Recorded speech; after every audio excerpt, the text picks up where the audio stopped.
Israel has started another military invasion in Syria following the clashes in Druze neighborhoods. The unrest was sparked by the circulation of a questionably authentic audio recording, reportedly featuring a Druze religious figure insulting the Prophet Muhammad. Airstrikes reached as far as the vicinity of the presidential palace in Damascus. Are Israeli claims that these strikes were meant to protect the Druze minority at all convincing? How can a state currently facing genocide charges at the International Court of Justice and occupying a foreign territory credibly present itself as the self-appointed protector of Syria's Druze community? Hardly. What we are witnessing is an Israeli effort to exploit sectarian divisions and gain a strategic foothold in Syria, yet another phase in Israel's long-term regional maneuvering. Suriye'de etnik ve dini aidiyetleri kaşıyarak ülkedeki azınlıkları hükümete karşı kışkırtarak 8 Aralık devrimini dinamitlemeye çalışıyor. The dramatic collapse of Bashar al-Assad's regime in December 2024 marked a watershed moment, not only for Syria, but for the broader Middle East. Among the most significant consequences is Israel's rapid maneuvering, targeting Syria's efforts to establish order and peace.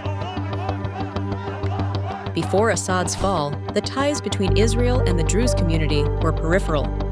The regime's collapse, however, shattered that buffer. For the first time in decades, Israel started to discover the Druze heartland in southern Syria. The irony has not gone unnoticed. The very state that stood by during Daesh's brutal assaults on Druze populations now casts itself as a defender of minority rights. Israel wants to attack Syria, the south of Syria, not to protect the Druze community. If Israel succeeds its plan and gains support the Druze community who live in the Golan Heights, it will both to be able to recruit new soldiers for its army and further separate the Golan Heights from Syria. Israel's dangerous destabilizing strategy blends military force with targeted diplomacy and economic outreach, especially directed at the Druze.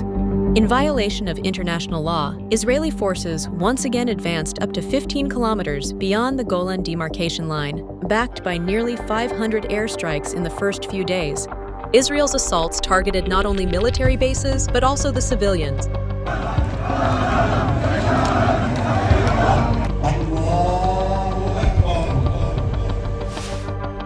In response, the Syrian Ministry of Foreign Affairs denounced calls for international protection by certain outlawed groups as illegitimate and unacceptable.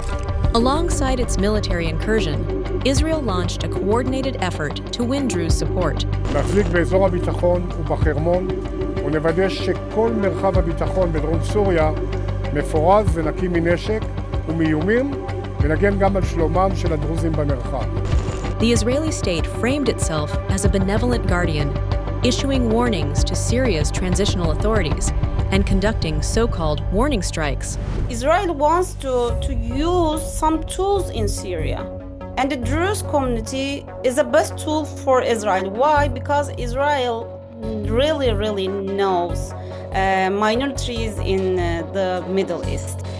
Not surprisingly, these symbolic gestures were accompanied by tangible offers: aid shipments, proposed work permits for Syrian Druze in Israel and the Golan Heights, and visits coordinated for Druze religious leaders. But many Druze leaders firmly rejected the overtures. تريد إسرائيل أن تستخدم القبائل والطوائف والمذاهب لمصلحتها. تريد تفتيت المنطقة. So what lies behind Israel's sudden embrace of the protector role? At its core, this policy seeks to reshape post-Assad Syria by fragmenting centralized authority in Damascus. It's a continuation of a broader Israeli strategy to destabilize the region by inflaming internal divisions and manipulating minority politics. And increasingly, Israeli leaders are not shy about stating their goals. The steps we took, the only interest we have is the security of Israel and its citizens. Israel seems as it is not responding to threats. It is actively destabilizing and reconfiguring Syria, politically, militarily, and demographically.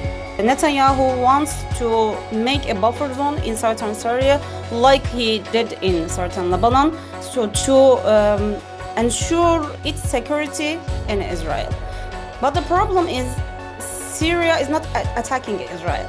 Though officials continue to frame their actions as efforts to protect a vulnerable minority, this protector narrative now reads more as a form of implicit aggression than as any credible expression of humanitarian concern. That expansionist and irredentist vision was echoed by Israeli Finance Minister Bezalel Smotrich. כתוב בחז"ל שעתידה ישראל, עתידה ירושלים להתרחב עד דמשק. רק ירושלים, עד דמשק. Fragmentation is not an expected outcome for Israel, but a deliberate geopolitical objective.